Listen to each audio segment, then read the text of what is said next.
Okay, let's unpack this. Welcome back to the deep dive. Today we have a stack of material that is, well, it's really something else. It really is. We're looking at sources surrounding an artist or maybe a project called Radio-Mannadoro, and it's part philosophical manifesto, part, I guess, artistic critique, and part alleged prophetic document. It's all of those things at once. And our source material here is not a scientific paper or historical text. It's a really meticulously constructed argument for a, frankly, radical worldview. Nice, a Gnostic worldview, as they call it. Exactly. We're navigating transcripts of songs, musical fragments with some pretty intense repetition, and these incredibly dense philosophical notes that the author, explicitly calls Gnostic and prophetic. This is not a deep dive into easy reading. No, not at all. And the core of this dive, the challenge we really have to address right up front, is this extraordinary claim they make. The author asserts that this music specifically tracks with titles like Too Late, Stop the Signal, and Angry Liar, and all the texts that go with them were written, recorded, and officially registered years ago. And not just years ago, specifically during the Età Analogico. The age of analog recording. Yeah. And crucially, they claim this happened before the current societal and political events they seem to describe, before they ever came to pass. Our mission today, then, is to treat this material as a single cohesive argument. Yep. We'll have to unpack the author's logic for how they believe they access this precognitive insight. Right. They fuse concepts of deep time, a kind of metaphorical physics of vibration and quantum theory, and ancient spiritual philosophy to justify this foresight. We're not here to validate the science, obviously. Of course not. But we're here to understand the profound aha moments that can arise when you see art, metaphysics, and this fierce social critique collide with this much intensity. It honestly feels less like we're interpreting a text and more like we're trying to decipher a time capsule. And we have to start with the boldest assertion they make.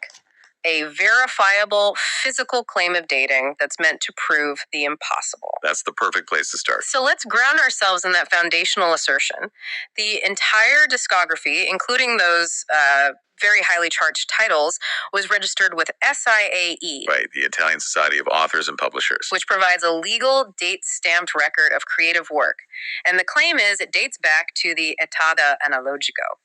This registration happened prima di questi avvenimenti, before these current events. And that emphasis on the Età Analogico is so significant. It's doing a lot of work here. How so? Well, it's not just a timeline marker. It's not just saying this happened in the 80s or whatever. Okay. It's an intrinsic part of the claim's credibility. By registering with a historical official body like SIAE, the author is trying to provide a non-refutable physical timestamp. Like a receipt for a prophecy. Exactly. It pushes the genesis of the work, potentially decades into the past. It places the art's creation completely outside the context of the digital, hyper-visible crises it seems to be criticizing today. But I have to ask, why analog specifically? I mean, in the context of the manifesto, which we'll get into, it later talks about the matrix glitchata, the glitch matrix. Yeah. Does the choice of analog recording equipment itself carry some kind of philosophical weight for them? Oh, absolutely. It has to. If the modern world is characterized by digital noise, by distortion, and the glitch of a false system, which is what the author argues, right, then analog recording represents purity. It represents the ability to capture a signal in its most direct, untainted form. The author might be implying, or I think they are implying, that only an analog system one, free from the digital filters of what they call the demiurge's current simulation, could successfully resonate with and capture the high-frequency truth about future events. So the medium is the message, in a very literal, metaphysical sense. Yes. The medium becomes a statement about signal integrity. Okay, so if we accept that timeline, even just for the sake of the argument, we have to look at the content as a pre-recorded warning. And the lyrical excerpts we have access to they're immediately striking. They focus so obsessively on one sensory detail. The word heat, yes. Mm-hmm. The repetition is overwhelming. It's a rhythmic, almost frantic hammering of that one word. We see it in the transcripts for tracks like Stop the Signal, and especially in Too Late. And the lines are just fragmented. They're like heat, heat, heat, heat, heat, heat, heat, heat, heat, heat, heat, heat, heat, heat, heat, heat, heat, heat. It just goes on and on. It's not just repetition, it's extreme repetition. It's manic.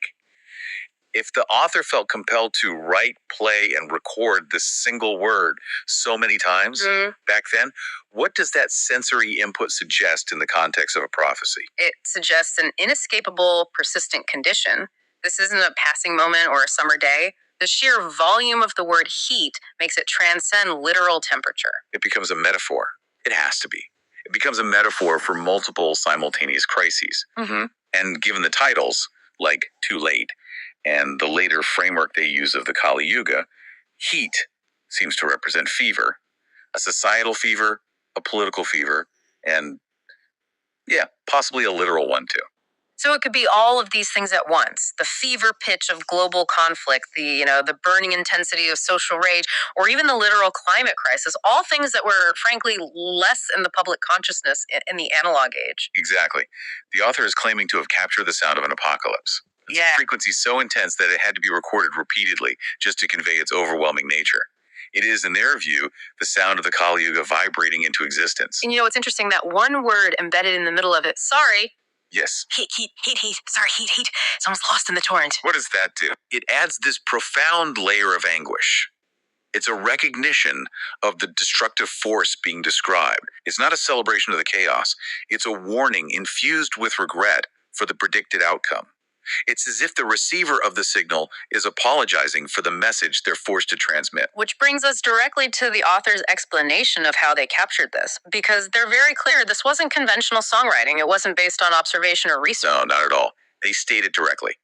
Questa è la prova che io sapevo prima di sapere, io captavo e non sapevo nemmeno cosa captavo. Can you translate that for us? This is the proof that I knew before knowing. I captured it, and I didn't even know what I was capturing. Yeah. This statement, it demands a deep exploration because it radically redefines the role of the artist. It completely flips it. It does. It separates conscious intellectual knowledge, the Italian word sapere, from this intuitive resonant reception, captavo, to capture or to pick up a signal. Most artists create by observing the world, processing it, and then deliberately constructing something from it. The author is claiming the exact opposite, a passive, almost involuntary process. It's an act of what they see as spiritual and vibrational reception. Involuntary is a good word for it. They weren't seeking this truth through traditional study or conscious intent. They were, in their own view, acting purely as an antenna.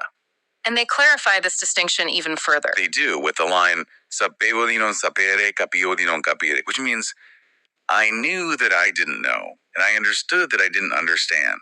That sounds almost like a Socratic paradox, but it also aligns with these classic philosophical descriptions of, channeling or divine inspiration, where the recipient understands they are processing information that's too profound or too complex for their rational mind to fully grasp in the moment of creation. And that's precisely the move they're making. It shifts the art from being a product of the artist's ego or intellect to being documentation of a higher frequency. The music itself is presented as the evidence of the resonance. The art became the artifact of a future vibration. A vibration that, at the time of its analog recording, was still too faint or, too esoteric to be consciously identified. But potent enough to compel the artist to record its specific emotional texture and resonant frequency. The heat, they simply recorded the signal without knowing the full meaning of the broadcast.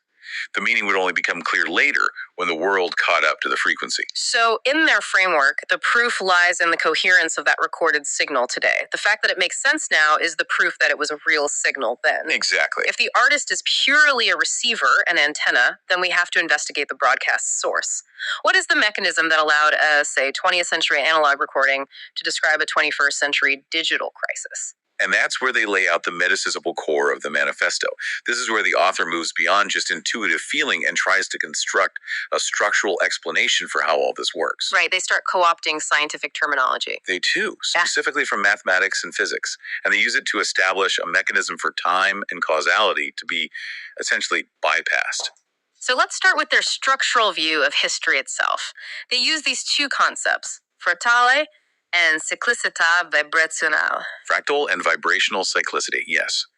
These two ideas define their entire understanding of reality. So a fractal, it's a pattern that repeats itself infinitely, no matter the scale at which you observe it. It's like a coastline on a map or a tree branch. The small structure mirrors the large structure. Precisely. Now, apply that concept to history. It means the pattern of, say, rise and fall, of corruption and decline, is inherent to every single era. The large-scale collapse of a global empire might simply be a larger iteration of the same pattern you'd see in a small-scale societal breakdown. So history, in this view, isn't a linear march forward from A to B to C. Not at all. It's a repeating, non-linear loop. The patterns are not unique events. They're just refractions of the same underlying eternal geometry. And when you combine this fractal geometry with vibrational cyclicity, the author asserts that all events, past, present, and future, exist simultaneously. Because they're all part of the same repeating resonant frequency. Yes. And this is what allows events to exist in the passato e nel futuro, in the past and in the future, at the same time. The artist then isn't predicting a future event. They are tuning into a pattern that is already sounding like a chord across all points in time. That fully explains the analog age anomaly from their perspective. The future hasn't chronologically arrived yet, but its frequency, the heat of the Kali Yuga, is already echoing across the fractal structure of time. It's the ultimate shortcut around conventional causality, and they get very explicit about the nature of the shortcut. They claim the frequencies they captured, superano lo spazio-tempo e la velocità della luce. They overcome space-time and the speed of light. Okay, hold on. The author is claiming their artistic frequency literally exceeds the speed of light. That's a truly radical assertion. Conventional physics relies on the speed of light as a fundamental limit to maintain causality. The idea that a cause must precede its effect. It's a huge claim. So, as, expert guides to this material, how do we present that claim without validating the physics of it, but still acknowledging its profound power as a metaphor within this manifesto? I think we have to emphasize that this is a metaphysical statement, not a scientific one. By declaring that their information, the art, travels faster than light, the author is making a rhetorical claim of ultimate insight. It's a way of saying their truth exists outside the constraints of our perceived linear reality. So it's not about physics, it's about the nature of intuition. Exactly. It's an artistic declaration that insight, intuition, and prophetic vision are immediate and holistic. They bypass the slow, sequential, light-speed limited process of empirical observation and rational thought. The frequency they're talking about is pure pattern, unburdened by mass, or the physical constraints of space-time. If we imagine time as this densely woven fabric, the high-frequency vibration they describe acts like a kind of warp drive of insight. It connects structurally adjacent points in the pattern that are chronologically distant. That's a perfect way to put it. It's like an instant download from the future. Mm-hmm. And to lend gravity to this claim, the author appropriates specific vocabulary from the most, mysterious and mind-bending area of conventional physics, quantum mechanics. Right. They bring in sovrapposizione and entanglement. Superposition and entanglement. This is where the synthesis gets fascinatingly complex. So let's start with entanglement. In science, we know it links two particles instantly, no matter how far apart they are. They share the same fate. Right. And the author is performing a radical extrapolation of that principle. They're applying it not just across space, but across time. They're suggesting an entanglement of different eras or events. What would that even mean? It would mean that the crisis of today, the social fragmentation, the heat, is fatefully entangled with the moment the artist captured that frequency in the analog past. The recording of the song Too Late and the actualization of the crisis it describes are, in this view, two linked aspects of the same single reality. They are inseparable, regardless of their chronological separation. So the piece of music created maybe 30 or 40 years ago is inextricably linked to this present moment. It implies that the fate of the listener today was in some way decided or recorded the moment the artist pressed record on that analog machine. That is the chilling implication. It argues that fate is, in a way, predetermined because the fractal pattern is eternal and entangled. The analog age artist was simply recording the entangled partner of a future event. Wow. And what about superposition? In quantum terms, an unobserved particle exists in all possible states at once. Right. And applied to the art, superposition would suggest that the music initially existed in a state of pure potentiality. The songs weren't just about the specific issues of the analog age, nor were they just about our future. They were simultaneously describing multiple possible timelines. They were resonating with all of them. Yes. Until, as the author sees it, the manifestation of today's specific crises, the matrix glitch, observed or actualized that prophetic state, our current reality essentially collapsed the wave function of the music into the definitive prophecy we can hear today. That's an incredibly powerful metaphor. So is this just, metaphysical jargon, or is the author using a term like entanglement very specifically to justify this idea of fate being predetermined in a cosmic cycle? I think it's highly intentional. By using these terms, they're trying to imbue their art with a kind of scientific inevitability. They're saying, don't dismiss this as mere spiritual rambling. This foresight operates on principles that even your own modern science is still struggling to grasp. It's a way of connecting their esoteric Gnostic claim to the modern search for truth. Precisely. It asserts the art's relevance outside of simple cultural criticism. So if the creative act isn't invention, but is, in fact, channeling, if it's just recording things that stavano nel passato e nel futuro, that were already in the past and the future, then the artist is just a conduit. A conduit echoing the eternal patterns of chaos and corruption. Okay, if that pattern is eternal, then we absolutely need to understand the profound philosophical system that defines this constant cyclical decline. And that's where we shift. We move from the mechanics of the foresight to the ideology that interprets the content of the message. Gnosticism. Gnosticism. The author sets the stage historically. They note that at the time of writing, this narrative was solo agnostica, era esoterismo non accessibile. It was hidden knowledge. Yes, the ideas were obscure, belonging to an inaccessible spiritual tradition. The music, then, is presented as the violent, necessary act of bringing this truth out into the open. It's a shift toward a confrontational, public Gnostic narrative. So let's define the Gnostic framework the author is using. It's a radical, almost revolutionary spiritual system. What is the fundamental Gnostic critique of reality? The core of Gnosticism is the belief that the material world, our bodies, our politics, our physical laws, everything we see and touch, was not created by the ultimate perfect transcendent God. Or by a lesser, deeply flawed, and often malevolent entity called the demiurge. The Gnostics saw the demiurge as an incompetent programmer who built a buggy, limited game, our reality. So the demiurge is responsible for imperfection, for pain, for the inherently flawed nature of the world. Yeah. That would make the entire structure of conventional reality, societal rules, mainstream morality, structurally defective by design. Exactly. And the source material captures this radical rejection perfectly. It just says, the demiurge is a con job. It's all BS anyway. It's very blunt. Extremely. If the world is a prison built by a corrupt entity, then accepting the rules of that world is accepting the con job.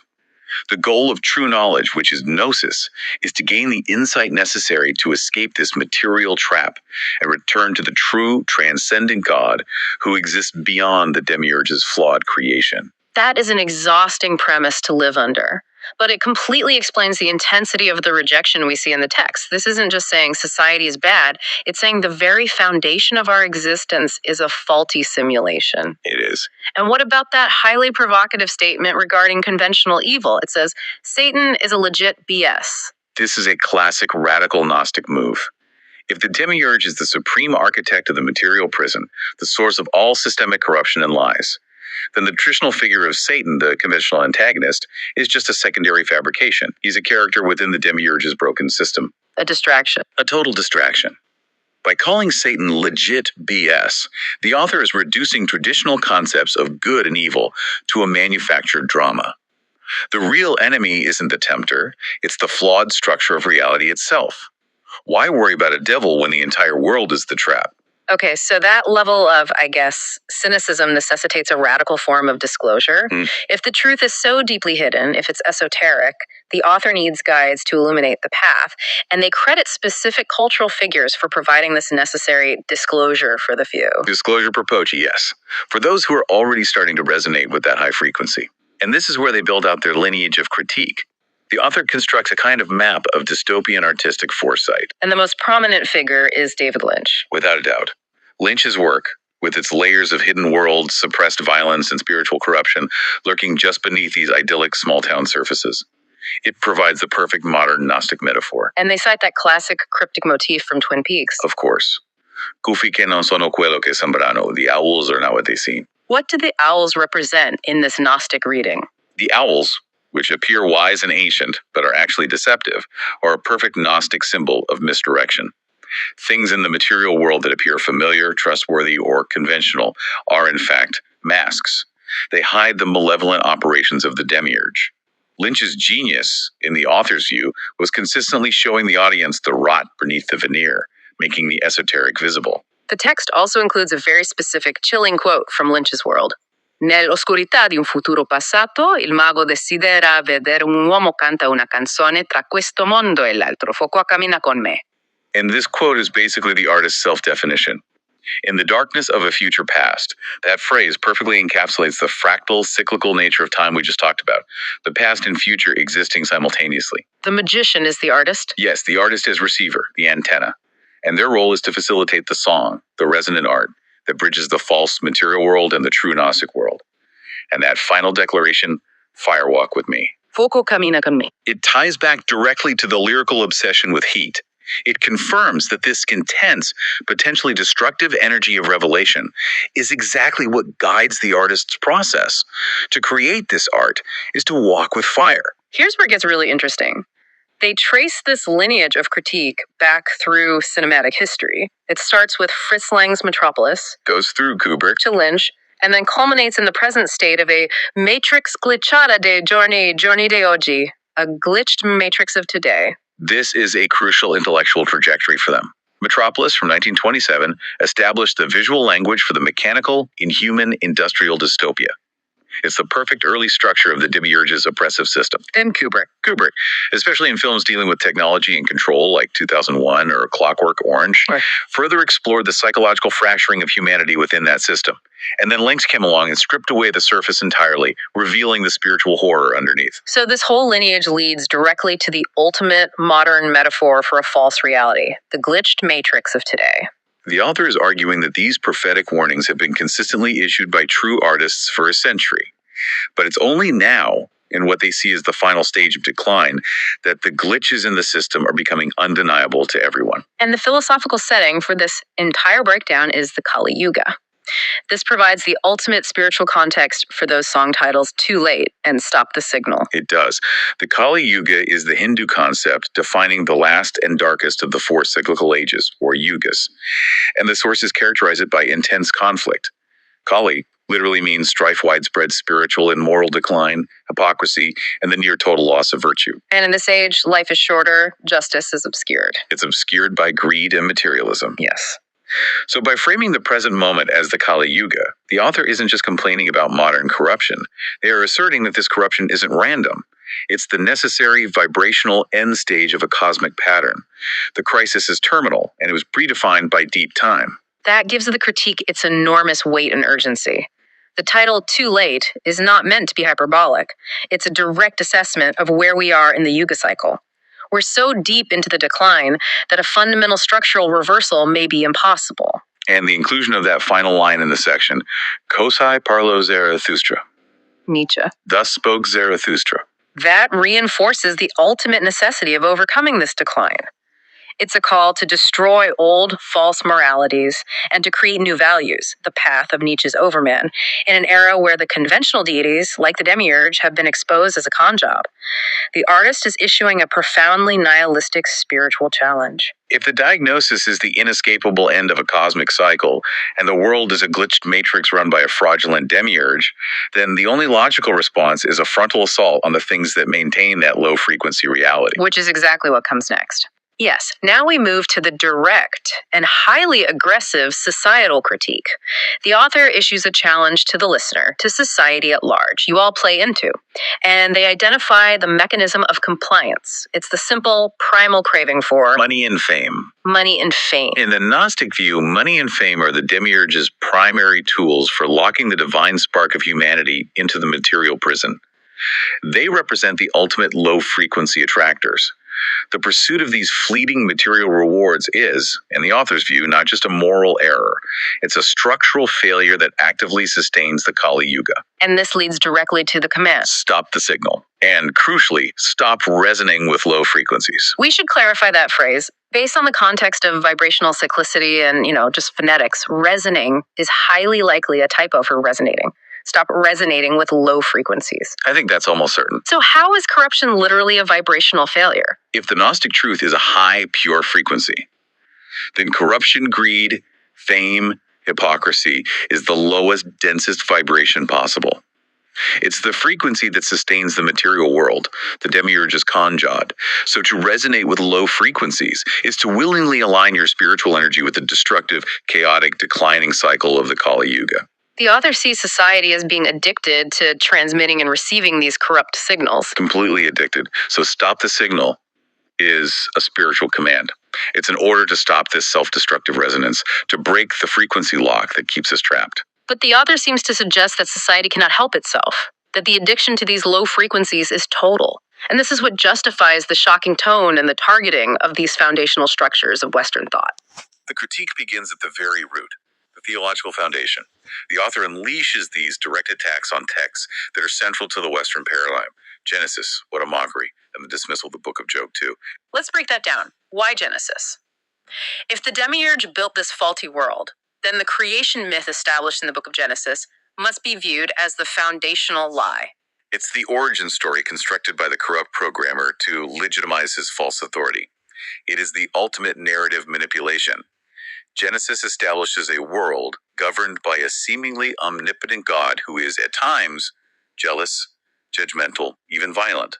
This fits the profile of the lesser, flawed demiurge perfectly. So by calling Genesis a mockery, the author is rejecting the entire premise of the system built upon it. They're pulling it out by the roots. And similarly, the book of Job, which is this profound exploration of suffering framed by divine testing, is dismissed because it validates pain and injustice within the demiurge's system rather than urging a revolt against it.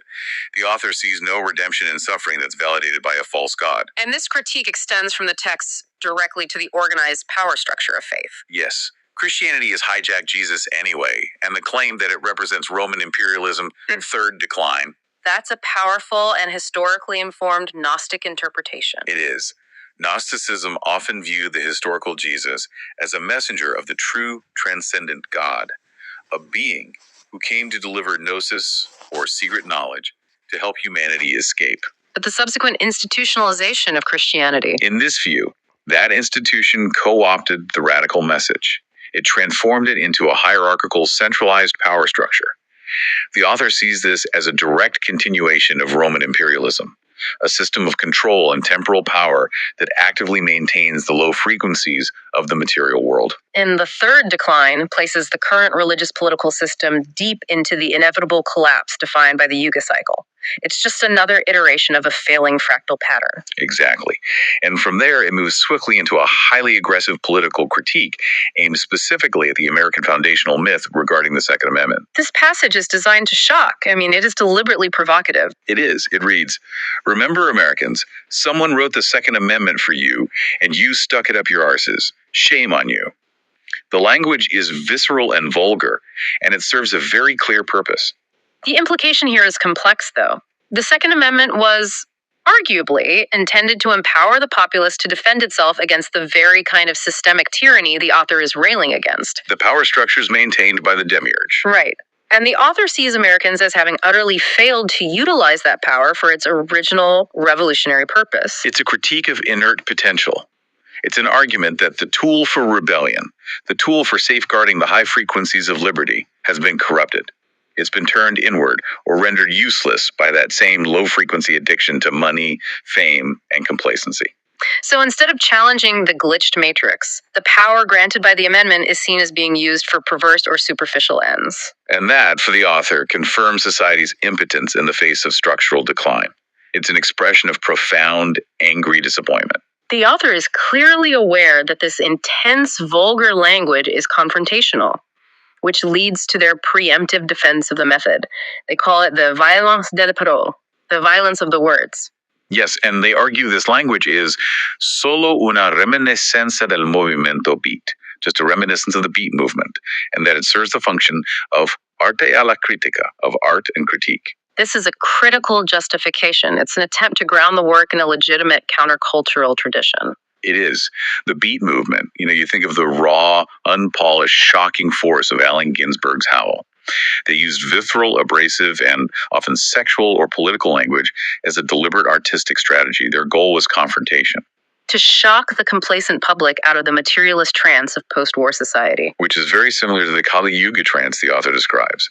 They're stating, this is not random aggression. This is a necessary artistic shock tactic. They argue that dallo sconto por ascere arte, cultura o guerra. From the clash, art, culture, or war can emerge. Their language is a weapon. A necessary weapon to break the societal hypnosis maintained by the low frequencies. The language is meant to be painful and disruptive. And the stakes for the listener who rejects this message couldn't be higher. No. The author asserts that those who judge the art or the critique are hypocrites. Just the word hypocrite. And that they are already sepolto vivo nel Kali Yuga, buried alive in the Kali Yuga.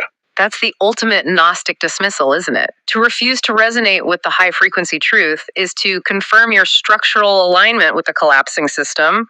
You become part of the problem. Yes, and they conclude by auto-qualifying these critics as soulless, illico senza anima e senza possibilità di redenzione, structurally incapable of accessing gnosis. The stakes are existential. This is not about winning an argument. It's about separating those who can still resonate with the truth from those who are fully, irrevocably committed to the destructive, low frequencies of the demiurge's feeling world. So the title is Too Late, Angry Liars. They are an urgent warning, a final judgment, and a necessary confrontation all at once. They are. This has been an absolutely exhaustive and fiercely argued journey through a worldview that uses art as a mechanism for spiritual and physical prediction, while rejecting almost every single pillar of modern political, religious, and societal structure. It's a complete system of thought. So what does this all mean? We began with this astounding, verifiable claim of prophetic foresight recorded in the analog age, stamped by SIAE. Mm-hmm. We moved into the mechanism where the authors synthesized these quantum metaphors, entanglement, superposition, fractals, to justify how this foresight could bypass linear time. And we concluded by applying that mechanism to this fierce Gnostic critique, tracing that dystopian artistic lineage from Lang to Kubrick to Lynch, and framing the entire modern political and religious system as a con job taking place in the end times of the Kali Yuga. What resonates most intensely after going through all this is the author's conviction that knowledge true gnosis is gained not through conscious study, but through resonant vibration, through tapping into these deep time cycles. Absolutely. The central thesis is that our current reality is a structurally flawed system, a glitched matrix that demands total rejection. The entire body of work, the music, the texts, operates as this desperate attempt to break the cyclical decline. Even as the title, Too Late, suggests, the window for any true change has already slammed shut. It's a profound paradox. It really is. And it forces us to reconsider the timing of creation. Was this genuine foresight where an analog machine captured the pure signal of future chaos? Or is the author simply experiencing that eternal return of conflict, which just happens to be manifesting in our era with an amplified digital fury? The source material, I think, provides its own path to action, or at least to thought. It identifies the downfall of society is resonating with low frequencies, that addiction to money, fame, and hypocrisy that locks us into the Kali Yuga. Right. So if we accept the premise of vibrational cyclicity, that history is always repeating its pattern of decline, the question for you, the listener, is this. If the entire structure of reality is based on resonance, what specific frequency do you need to tune into right now to break the cycle? Or are we truly fundamentally too late? Something to mull over until our next deep dive.